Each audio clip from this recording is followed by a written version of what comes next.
Bonjour mes amis, bonjour. Ayez un merveilleux samedi, une fin de semaine magnifique. J'aimerais donner suite à ce texte qui parle là où Jésus attire l'attention, il pose une question. Vous savez que lorsqu'on pose une question dans la Bible, c'est parce que cette question, évidemment, est pour obliger le lecteur à penser, à raisonner. Donc, quand je pose une question, je vous oblige à penser. Quand vous me posez une question, vous m'obligez à penser. Donc, Jésus a posé la question suivante. Pourquoi? Ou à qui? Aux scribes et aux pharisiens. Et il demande, lequel est le plus grand? Lequel est le plus grand? L'offrande ou l'autel qui sanctifie l'offrande, qui la rend puissante? C'est la même chose en relation au temple. Lequel est le plus grand? L'or ou le temple qui sanctifie l'or? Ces questions montrent que Jésus veut focaliser le côté spirituel parce que le temple représentait Dieu. Ce n'est pas l'or. L'or était visible, palpable, mais le temple représentait l'habitation de Dieu. La même chose en relation à l'offrande. L'offrande représente l'offertant et l'autel. C'est le Saint-Esprit. C'est sur l'autel que l'on dépose l'offrande. Donc, quand la personne met l'offrande sur l'autel, elle est en train d'y mettre ce qu'elle représente pour l'autel, ce qu'elle voit sur l'autel. Si l'autel est grand, si l'autel a l'Esprit de Dieu, alors son offrande est de tout son cœur, toute sa gratitude libérale, sans forcer la barre. Donc, Jésus fortifie dans ces questions l'idée que nous devons focaliser le côté spirituel. Et il dit cela aussi quand il se réfère au Saint-Esprit. Il dit l'Esprit de vérité, qui est le Saint-Esprit, que le monde ne peut recevoir. Pourquoi le monde ne peut-il pas recevoir le Saint-Esprit? Pourquoi beaucoup de personnes ne peuvent pas recevoir le Saint-Esprit? Et il dit, parce qu'il ne le voit point, il ne le voit point et ne le connaît point. Il ne le voit point et ne le connaît point. Bien sûr qu'on ne peut pas voir le Saint-Esprit. Mais quiconque a la foi biblique, la foi dans le Dieu de la Bible, sait que le Saint-Esprit a été la personne de la Sainte Trinité qui a guidé Jésus durant tout son temps jusqu'au moment où il a été prisonnier et a été condamné, etc. Donc, mes amis, les personnes qui veulent voir pour croire, jamais, à aucun moment ne vont recevoir le Saint-Esprit. Les personnes qui ont les yeux fixés dans les choses physiques, visibles, palpables, jamais ne pourront avoir le Saint-Esprit, parce que le Saint-Esprit est invisible. Il est esprit. Donc, c'est la raison pour laquelle beaucoup de personnes ne reçoivent pas le Saint-Esprit, même en étant à l'intérieur de l'Église. Pourquoi? Parce que ces personnes veulent sentir. Les unes veulent sentir le Saint-Esprit. Ce n'est pas possible. D'autres personnes veulent parler en langue, c'est-à-dire veulent quelque chose de palpable, veulent voir le Saint-Esprit. Et là, réellement, c'est difficile pour que la personne reçoive le Saint-Esprit. Parce que Si vous croyez dans la parole de Dieu, quand vous croyez dans la parole, vous croyez dans l'esprit de la parole. Vous croyez en Dieu lui-même, le Seigneur Jésus. Celui qui écoute mes paroles et les garde et me suit, c'est celui qui m'aime. Donc, nous n'avons pas besoin de voir Jésus, toucher Jésus, sentir Jésus, voir le Saint-Esprit. Je n'ai pas besoin de sentir le Saint-Esprit, je n'ai pas besoin de parler en langue pour pouvoir savoir que le Saint-Esprit est avec moi. Je n'ai pas besoin de cela, rien de cela. Le Saint-Esprit forme en moi un caractère divin. Mes attitudes, mon comportement éthique envers, premièrement, mon épouse.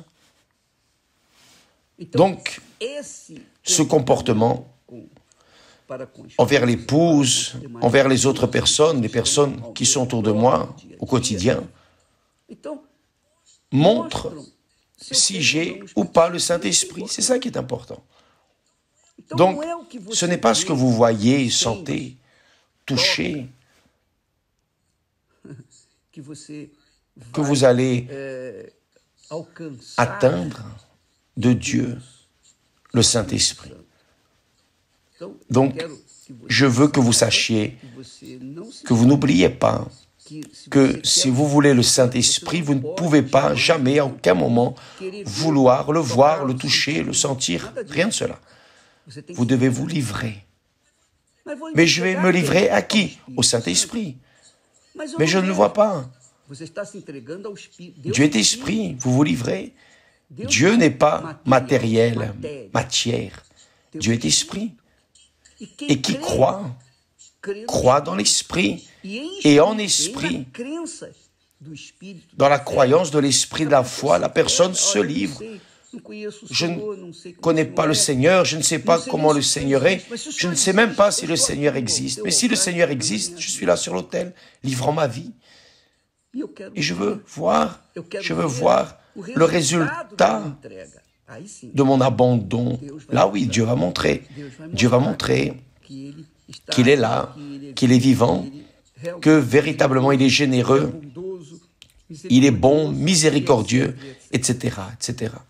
Donc, mes amis, cette question que Jésus a posée aux religieux, aux professionnels, c'est ça. Il demande, qu'est-ce qui est le plus important? Lequel est le plus grand? L'offrande ou l'autel qui sanctifie l'offrande?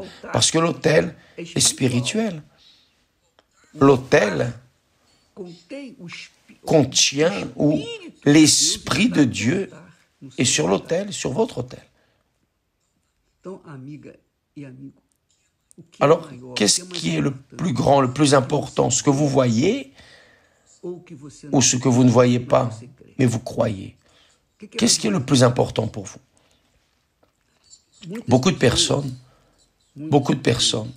malheureusement, la plupart des personnes se marient mal parce qu'elles se dirigent par les yeux physiques, par le visuel. Ah, quelle beauté, quelle merveille! Et elles emmènent à la maison. Après, elles commencent à vivre ensemble et là vérifient que cette créature avec laquelle elle s'est mariée ne va pas bien à l'intérieur.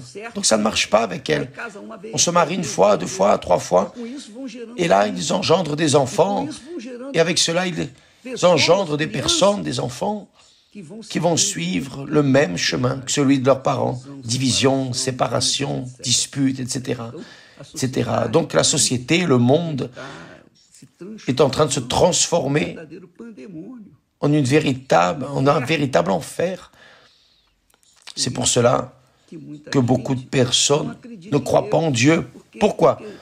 Parce que leur vie est un enfer, mais un enfer hérité de leurs parents qui ont vécu un enfer, de leurs grands-parents qui ont vécu un enfer. Pourquoi? Tout cela à cause, au lieu de se marier dans l'esprit, ils se sont mariés dans le cœur, ils se sont mariés avec ce qu'ils ont vu et non avec ce en quoi ils ont cru. D'ailleurs, nous serons en train de parler de ce sujet, ce même thème, tout à l'heure à 17h, à travers de notre émission spéciale de la TV Temple et aussi sur les réseaux sociaux. Moi, Esther, nous serons en train de parler précisément de ce sujet. Parce que Jésus a dit, le Saint-Esprit, l'Esprit de vérité que le monde ne peut recevoir, parce qu'il ne le voit point. C'est-à-dire, le monde veut voir pour recevoir. Pourquoi? Et il ne le connaît point, il ne sait même pas qu'il existe. Mais vous, Jésus parle aux disciples, mais vous le connaissez, car il demeure avec vous et il sera en vous, c'est-à-dire à l'intérieur de vous. Il habite avec vous et il sera en vous. Il n'est pas à côté de nous, non. Il ne reste pas à côté. Il est l'esprit de la création. Il est celui qui a dit que la lumière soit et la lumière fut. Imaginez-vous avoir l'esprit de la lumière, l'esprit qui a dit que la lumière soit et la lumière fut. L'esprit qui a dit qu'il y ait une terre sèche et la terre a été créée. L'esprit qui a fait toutes les choses. Imaginez-vous l'avoir à l'intérieur de vous. Imaginez comme vous serez bénis. C'est ce que Jésus veut faire avec vous. Mais pour cela, vous devez vivre par la foi. Vous devez le chercher par la foi. Pour cela, vous devez vous livrer par la foi. La foi, c'est la certitude de choses qu'on attend, pas de choses que l'on voit. Qui croit, attend, croit, patiente, l'accomplissement de la parole de Dieu. Croire, c'est croire en ce que Jésus a promis, c'est tout. Vous croyez, alors vous vous livrez à cette croyance. Maintenant, si vous ne croyez pas, vous voulez voir pour croire. Et là, vous sucez le doigt et vous allez vivre une vie malade et on ne peut rien faire parce que le Saint-Esprit dépend de la foi de chacun. D'accord? Que Dieu vous bénisse tous. Tout à l'heure à 17h, Esther et moi, nous serons ici à travers Instagram. Non, mais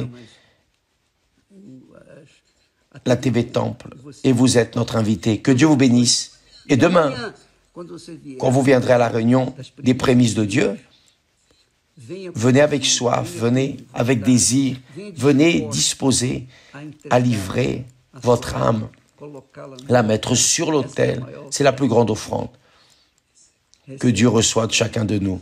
L'âme sur l'autel, la vie, le cœur sur l'autel. Que Dieu vous bénisse et à demain au nom du Seigneur Jésus.